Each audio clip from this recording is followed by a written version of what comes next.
15 লাখ টাকার ছাগল কাণ্ডে খোঁজ পাওয়া গেল এক রাঘব বোয়ালের, যেন কেঁচো ঘুরতেই সাপ। জাতীয় রাজস্ব বোর্ডের কাস্টমস, এক্সাইজ ও ভ্যাট অ্যাপিলেট ট্রাইব্যুনালের প্রেসিডেন্ট ডক্টর মোহাম্মদ মতিউর রহমান পুত্র মুশফিকুর রহমান ইফাত কাণ্ডে যেন আকাশ থেকে ভূপাতিত হলেন দেশ জুড়ে আলোচিত উচ্চপদস্থ এই সরকারি কর্মকর্তা। ইফাত তার সন্তান নয় বলেও পার পেলেন না তিনি। ফেনী 2 আসনের সংসদ সদস্য নিজামুদ্দিন হাজারী জানিয়েছেন, ইফাত তার মামাতো বোনের সন্তান, আর মতিউর রহমানই তার বাবা। মুশফিকুর রহমান ইফাত ছাড়াও মতিউর রহমানের মেয়ে ফারজানা রহমান ইফসিতার কানাডায় ল্যাম্বরগিনি নামে বিলাসবহুল গাড়ির ব্যবহারের ছবিও সামাজিক যোগাযোগ মাধ্যমে ভাইরাল হয়েছে, যার দাম প্রায় 4 লাখ কানাডিয়ান ডলার বা বাংলাদেশি মুদ্রায় প্রায় 4 কোটি টাকা। শুধু এই 2 সন্তানের সম্পত্তি দেখে অনেকেই অবাক হয়েছেন। মতিউর রহমানের প্রথম স্ত্রী লাইলা কানিজ লাকির নামে নরসিংদীর রায়পুরার মরজালে 100 বিঘা জমির উপরে গড়ে তোলা হয়েছে লাকি পার্ক নামে আলিশান রিসোর্ট, যার বর্তমান নাম ওয়ান্ডার পার্ক।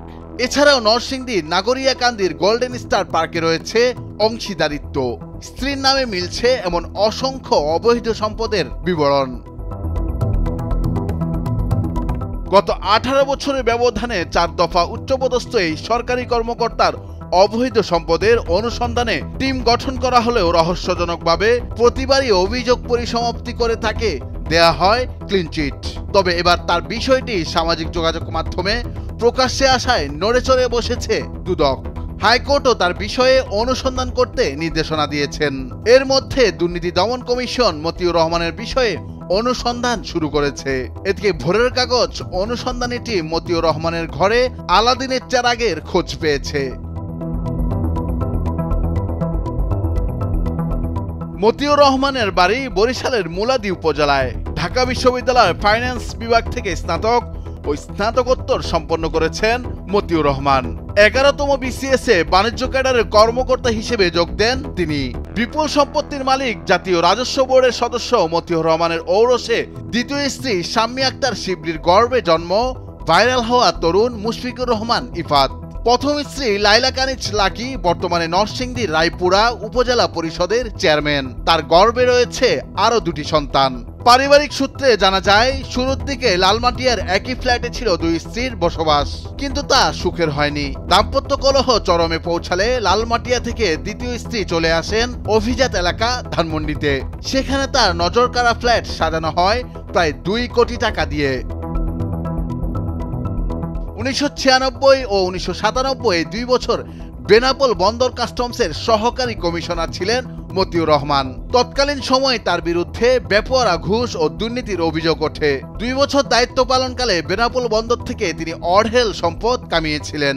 সেখান থেকেই মূলত তার অবৈধ আয়ের হাতেখড়ি বলে জানা গেছে।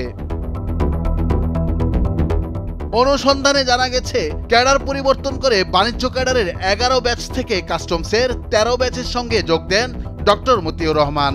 নতুন ক্যাডারে যুক্ত হওয়ার পরই প্রভাব প্রতিপত্তি ও সম্পদ বাড়তে থাকে তার। ডক্টর মতিউর রহমানের উত্থান মূলত 2009 সালে চট্টগ্রাম কাস্টম হাউসের যুগ্ম কমিশনার থাকাকালে। পরে গুরুত্বপূর্ণ একাধিক জায়গায় পদায়ন হয়েছে তার বিভিন্ন কোম্পানিতে। 15 বছরের দায়িত্বকালীন গড়েছেন অঢেল সম্পদের পাহাড়। তার সম্পদের তালিকায় রয়েছে পুঁজিবাজারের ব্রোকারেজ হাউসের অংশীদারিত্ব থেকে শুরু করে বিভিন্ন কোম্পানির শেয়ার, জমি ও বিনোদন পার্ক। সন্তানদের নামে রয়েছে ডজনখানিক কোম্পানির মালিকানা। দুদক সূত্রে জানা গেছে, মতিউর রহমান শেয়ার বাজার নিয়ন্ত্রকদের মধ্যে অন্যতম একজন। তার সঙ্গে দুদকের অনেক কর্মকর্তার ব্যবসায়িক সম্পর্ক থাকায় তিনি বারবার পার পেয়ে যান। মতিউর রহমানের দাবি, তার বিপুল সম্পদের মূল উৎস পুঁজিবাজারে বিনিয়োগ। তবে সেখানেও বিভিন্ন কোম্পানির শেয়ার নিয়ে রয়েছে কারসাজির অভিযোগ। জানা গেছে, মতিউর রহমান বসুন্ধরার একটি আবাসিক এলাকায় থাকেন। সেখানে তার বিলাসবহুল অট্টালিকার ফিরিস্তি দেখা যায়।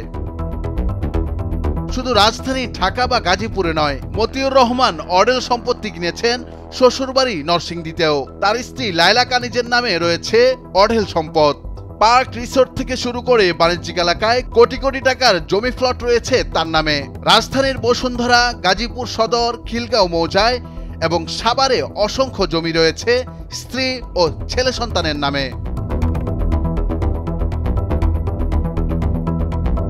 নুরুল আফসার, নিউজ ডেস্ক, ভোরের কাগজ।